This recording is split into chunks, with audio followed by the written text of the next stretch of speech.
So welcome to Super Mario World Top 5% Streamer Analysis. I am known as Blackwind Blues on Twitch. I also go by Tyler. Who the hell am I? Why should you listen to me? Well, I am a diverse professional with a history of success. I was a former director of customer success, held high-level positions in corporations. I actually used analysis extensively in customer-facing roles in order to grow revenue. Used it in order to kind of guide decision making and in order to grow accounts, grow communities, grow teams, help people be more successful. Had a huge track record of success doing that. I have actually studied a lot of stream coach playbooks extensively before starting my career in content creation. And although I've hopped around a little bit, I just find it very fascinating. And so I've really consumed a lot of that content. So I have a good sense of the background. In other words, I'm kind of in the space. And I have a history of really succeeding and climbing any ladder, whether it's corporate or not. I'm driven to succeed, and I just will not let myself fail. I have an entire career and an entire life that even when things have gotten hard, I've found a way to make it work. Not listed here, why you should listen to what this is that these are numbers. This isn't necessarily just me kind of saying, hey, I've got an opinion and I'm just looking for numbers to back this up. I didn't take that approach with this. I followed numbers and I tried to see where they naturally went. What are we going to cover today? So this is the nitty gritty. We're doing a streamer analysis of the top 5% of streamers who stream Super Mario World or at least prominent parts of that community, because there aren't many people who stream only Super Mario World, right? We're looking at a subset of streamers that are in the top 5% of viewership. Really, it doesn't matter if they're number 1 or number 20. It's just about what makes successful people successful. And we're looking to find common traits that link them.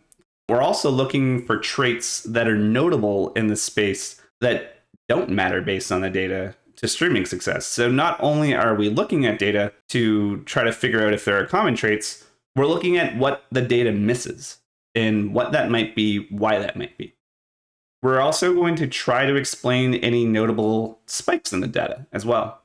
And the other thing is, I want to give you an idea of some activities that if you were to say want to be a Super Mario World streamer, or a streamer who is predominantly known for playing and entertaining with Super Mario World, how can you be successful? What might guide your actions in this subset of retro video game streaming? Who do we look at?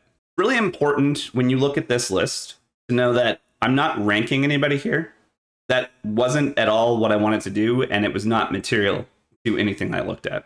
What's important is that these were big people in the space. If I was to rank people, I'd probably start at average viewers. That's probably the thing that Twitch cares the most about. That's not what I cared the most about for this. We're sorting by watch time. I want to know where a lot of the watch time came. 2.3, 2.4 almost million hours for Barbarous King. Now, I want you to know, too, as we go through this, I am showing you on screen 5 or 6 people for these games. That doesn't mean I'm only looking at 5 or 6 people when I'm doing this data. That means that this is all that's digestible to be on a slide to give you a visual representation of what I looked at. So this is kind of how it boils out. You can see Barbarous King, Barb is gigantic in this space, as you might expect, and should come as no surprise. Because, his average viewership is pretty big for retro, his watch time is gigantic, and followers are pretty large too.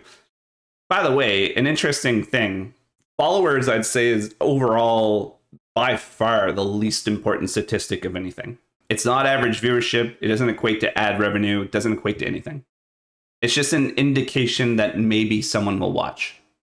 There's people on Twitch that have 8,000 followers and 10 average viewers. There's people on Twitch that have 1,000 followers and 100 average viewers. So that doesn't matter at all. I think average viewers is probably most important when you're talking about a ranking. Watch time is super important. So the bottom line is these are the people that we're going to look at in a little bit more detail, because they're either really prominent in the community, they're a good cross-section, a good display of what is out there, and we wanted to see among that if there are common traits. In order to do that, let's just take a real quick look at each of their data. This is Barb. This is all taken from Celino. I wanted to also look not only at what data spikes were there, but also basically when people started streaming, because I had a thought too that I'm going to be very interested to see as I dig into more stats if anyone has created an account recently or has started recently and has actually achieved like a very high level of success to this point. Not to say that they won't ever, but just to say, is there going to be that unicorn that actually does that? Another question I have in the back of my head as I'm going through all this is, are you pretty much dead as a streamer if you didn't start streaming before 2017? Because that's when a lot of people caught on. You're going to see a trend here. A lot of people's effective start dates, which is what we're measuring here in this data set, and the spikes, tend to be around 2016, 2017, or before. So that's really interesting. That is something that I cannot conclude conclusively has any bearing on someone's success, but it is something that I'm going to want to try to dig into more.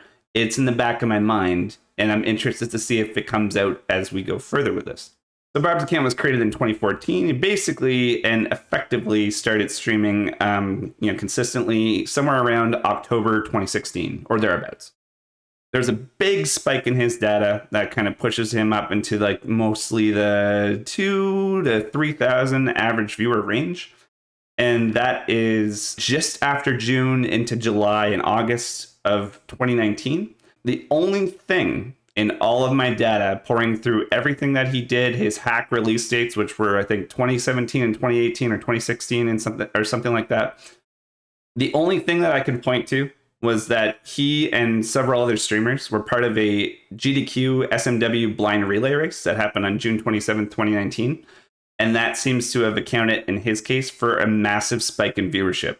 It's almost like a lot of people knew who he was. And then after that, everyone who was like possibly going to know who he was knew who he was. And he's only grown since then. So we're going to look at Tofu.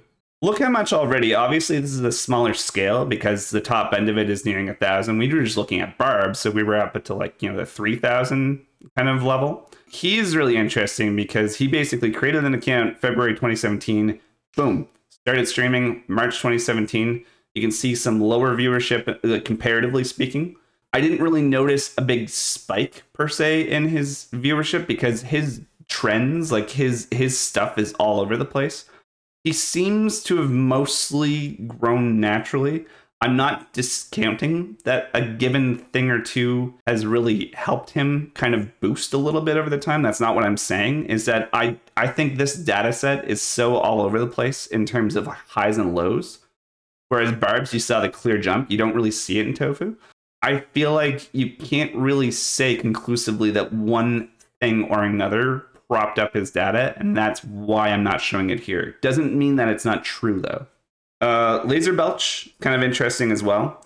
Here's another person who has a lot of highs and lows. Created an account in 2016, really just kind of started in January, and then hit it from there, except he didn't really take off until around 2018, which might sound unusual and something that would warrant some more investigation.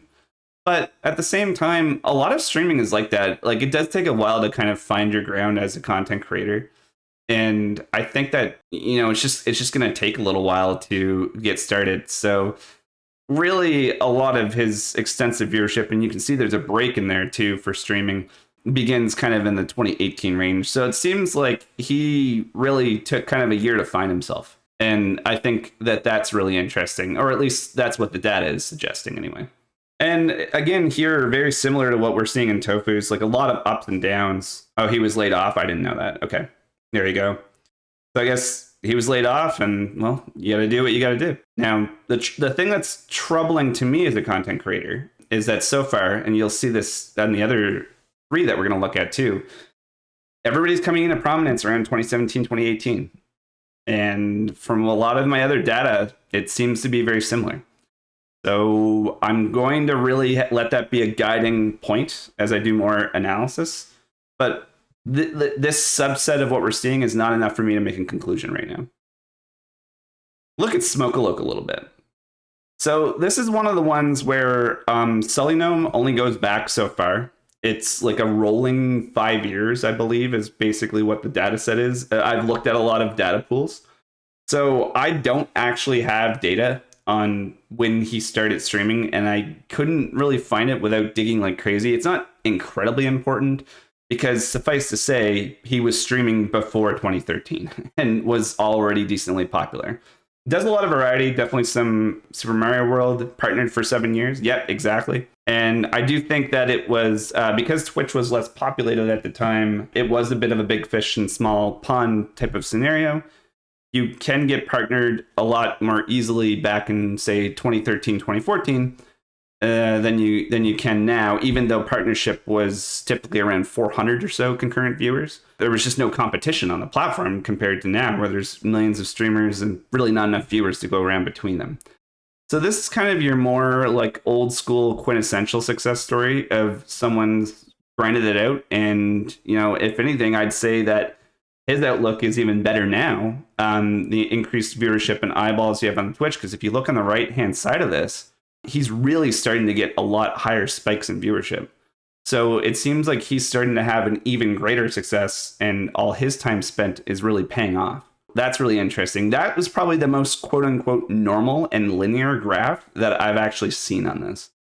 You expect spikes in streaming. Linkdead is another one that we're going to look at. Same thing, very, very long. So don't really know exactly, when he started streaming. I know when the account was created because that's all public. But, when you're going back for publicly accessible data, it's sometimes very difficult to find things when the site that carries the most data doesn't really have all the data that you're looking for. But this kind of reminds me of Tofu and Laser to a certain extent, although with a little bit of the linearity of Smokealoke. And that maybe shouldn't be surprising because we're talking about people with Smokealoke and Linkdead who've started a long time ago. And so I think having already been established, you do tend to see things that are a little bit more linear. The data suggests he is growing playing this game, but not maybe quite as much as some of the others are. Finally, we have Grand Pooh Bear. I'll kill webcam again. Kid created in December, Christmas. I guess he did a Christmas gift to himself by creating an account on Christmas of 2013. That's kind of interesting, but didn't really start streaming with it until about August 2015. I know that when he started streaming, he did like a lot of survival kind of games like Rust and stuff like that. This is another person who he needs no introduction to really people who are familiar with Mario. And yeah, exactly, Civ. A snowboarding accident got him into streaming because he might have been a professional snowboarder if not for that. And he's someone who kind of started off with, the Super Mario Brothers 3 speedrunning, getting into Super Mario World, some Mario Maker stuff. Like Mario's not in a vacuum, Super Mario World probably being the most popular variant of Mario. And then you can see that he gets that GDQ rub, the same event that was talked about during Barb's data as well. He's growing quite a bit. You see the scale of this. The scales of all these screenshots weren't exactly the same. His scale is really, really big, actually. Like you're showing 2000, sometimes he's going up quite a bit. I think that, it's worth noting, I said followers don't matter. He does actually have more followers than Barb. So I do think that it's kind of interesting that the two of them are close, like both as people and like, also streamers. But they also differ somewhat too. It makes me wonder who has the higher ceiling. So the meat of the conversation, I think, will be here. So these were common traits that I've observed. A lot of GDQ definitely helped. It wasn't exclusively a thing that was a common trait that made their data successful. Speedrunning was something notable. Of course, when you're looking at retro games, you're going to look at speedrunning. The speedrunning is prevalent across all of Twitch, but especially across retro. Why is that?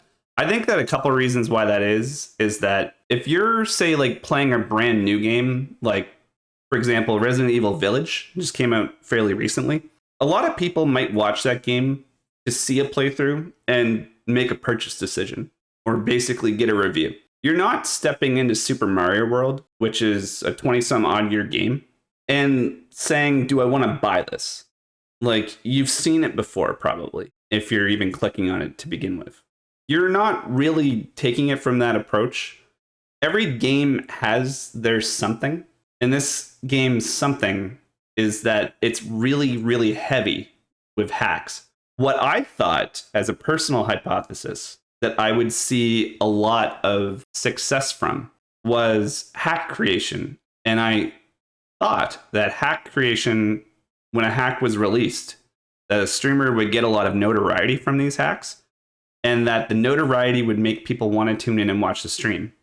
And while I did find it helped, I didn't find it helped significantly.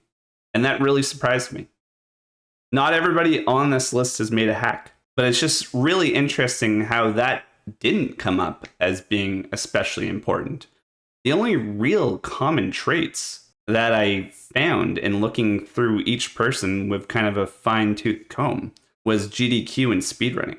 Speedrunning, of course, being related to GDQ, but GDQ being really like the showcase of what you're doing as a speedrunner that gets eyeballs on you. Because here's the other thing, and I'll block this just for a second because we'll get to this in a moment. Twitch is really bad for discoverability. I mean, we know this because you go on Twitch right now, go to any category, and if it's not sorted by a recommended for you, which is essentially a top down of, who is being watched the most, and a couple other people that they think you might like based on some tags probably, it wants to sort people by top to bottom viewership. And that makes sense for Twitch. Even though it's not good for small creators, it's good for Twitch. Twitch makes money by serving up ads. They want to put ads where people are watching. They need to have where people are watching front and center. The unfortunate effect is it makes it really hard for a given streamer to be discovered, which leads to a whole meta, which is the conventional advice of if you want to be discovered on Twitch, perhaps you're better off getting famous on YouTube or Instagram or TikTok or something, and then bringing your audience over to Twitch where you can be on a little bit longer. Say YouTube video might be 20 minutes, but you might stream for 2, 3, 4, 5, 6 hours. And it's really interesting too, because although there's that, and we think as Twitch streamers, we kind of put streaming on a bit of a pedestal, but there are so many more views on YouTube that Twitch is almost microscopic by comparison.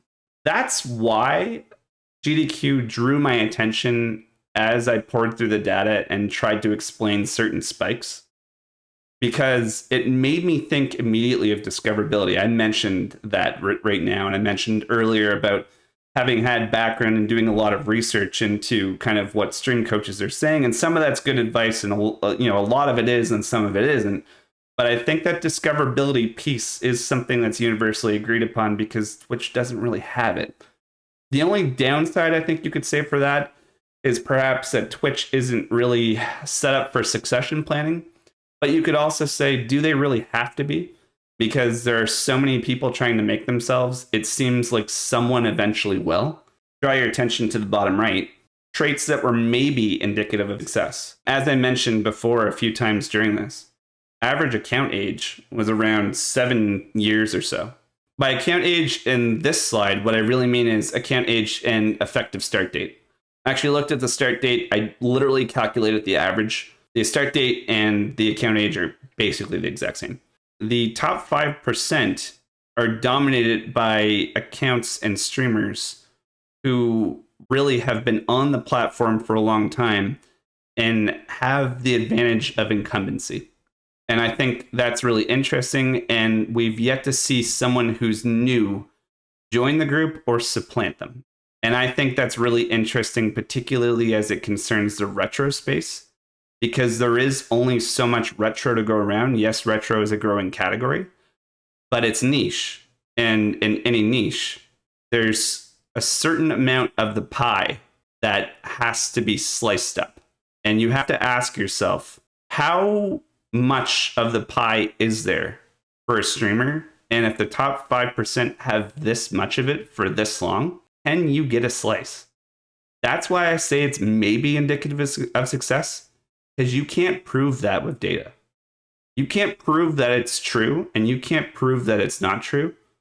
All you can do is prove that there's a common trait, but you can't prove a correlation. And that is a really interesting thing that I think we need to keep an eye on across a bunch of different games.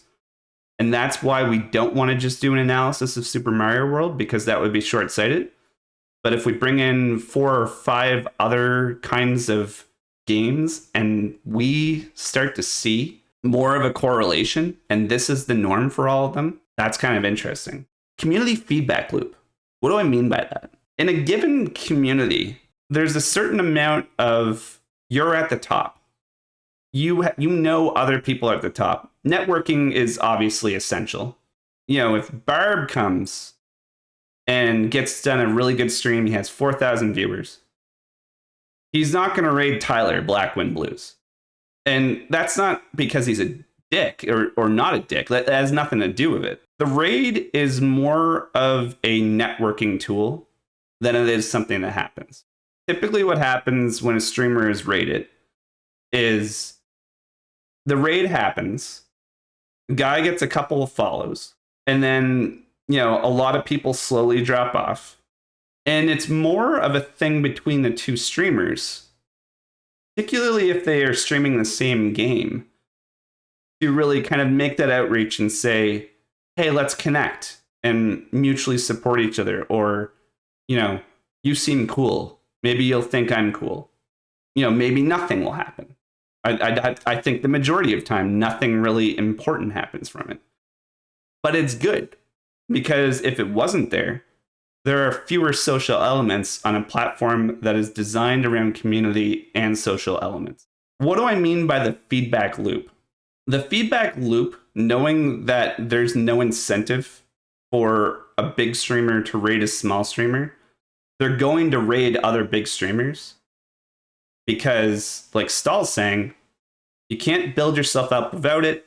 Twitch doesn't help you. You have to help yourself. And the other way of kind of saying that is that you can kind of all help each other. And for the reasons that I've just said, if you're big, you're going to help other big people because it helps you, and you can still be big. And when you're that big, it matters a lot, because all of a sudden, you know, you don't have a regular full-time job. You're a full-time Twitch streamer. Like, that's where all your money is coming from. Why would you gamble with that? Maybe the odd time. But you got to show that support, and you got to be in that community. Already, it's super top heavy. And what happens is, because of all these factors, everybody at the top supporting each other, which is great, is what they're supposed to do. And it's a trait that makes them successful. They're not doing anything wrong. This is how the platform works. This is the game, guys. What happens is it's harder for you to break in as a small streamer because you're not there. So that's the feedback loop. And it happens with hacks and speedruns and GDQs, races, collab streams, raids. Like, it's all of that stuff. So you notice that I've showed common traits, and I've showed traits where so on and so forth, indicative of success, maybe not indicative of success. We can't quite nail down something. I haven't actually concluded anything. So what are my conclusions? Well, here they are. In SMW streaming, GDQ and speedrun exposure, and that word is very important, exposure, matters significantly. That is the common trait. To what extent, we don't know quite how much, and the effect does seem different for some people. Hack creation in this space, which is the community thing for Super Mario World, and the notoriety does help, but it did not seem to significantly affect the data set. Not saying, you know, if you're watching this on YouTube and you're a prospective Super Mario World streamer, I'm not saying don't make a hack. I'm saying don't expect a hack to jump you by 100 average viewers. But I think it's safe to say it also helps.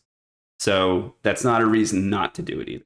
Any very notable streamer here has started at or before early 2017. We don't know if we can conclude that that's why they're successful, or that people starting later than that aren't going to be. All we can conclude is that they all share that in common. It can be argued that community amongst top streamers forms a feedback loop at the top. So you might jump to some conclusions based on what I'm concluding, but that's why I included the section in the bottom right of what we are not concluding. We are not saying that personality doesn't matter. You guys know these streamers. You know the ones who have kind of the more dynamic personalities. Obviously, that matters. We're not saying that there are no intrinsic qualities of streamers that matter. So much of stream advice is to find what is unique to you. It makes sense if you think about it too. In business, we call it a source of sustained competitive advantage. It's a long-term competitive advantage that extends from traits that are unique to you if you're a sole proprietor or your firm, that let you get a step up on your competition for a period of years, not just like a couple days or a couple weeks or a couple months. Every small stream is a business. What we can't measure is we don't have a data set that measures uniqueness. We're not going to be able to see that in data. It obviously matters, but this isn't going to come out in this kind of discussion. And we can't say that entertainment isn't important. If you stream speedruns and you get world records and you don't have your cam or your mic on and you're just sitting there, you never talk to chat, you're going to be a hell of a speedrunner maybe. But chances are, and there are a few people who do transcend this, but by and large, you are not entertaining. And people go on Twitch to be entertained. And that can take various different forms, right? Education is entertainment. Funny stuff is entertainment. Funny stuff in a game. People's reactions to content is entertainment. There's so many different forms of entertainment. You could argue that the differences between the streamers we just saw is somewhere around these intrinsic qualities. Personality, other intrinsic qualities, their ability to entertain, that kind of thing. So this is essentially what we were able to find out from this. The guidance from this data suggests that if you wanted to main Super Mario World, you would be best served to put speedrunning in your repertoire. Not to say that it should be exclusively there, that you're doing it instead of something else. But based on the common points in the data would suggest that you have to speedrun something and become notable in it. That's not to say that somebody can't not speedrun and still be successful. That will happen. All we're saying is that this would suggest that you have a better chance if that happens, not that you have no chance. And what this advice is about is trying to advise people so they know where to put their activities from a data way. And the rest of the stuff is all just really interesting stuff to keep in mind and to get you thinking about kind of how you approach your stream as a business as well. So it's not meant to discourage anybody or make anything daunting. All we did was look at the data set, try to figure out what was in common, applied some knowledge to that, and saw what came out of it. And this is what came out of it. It's not everything. Data is just one part of the picture. Data is meaningless without a story. Content is king.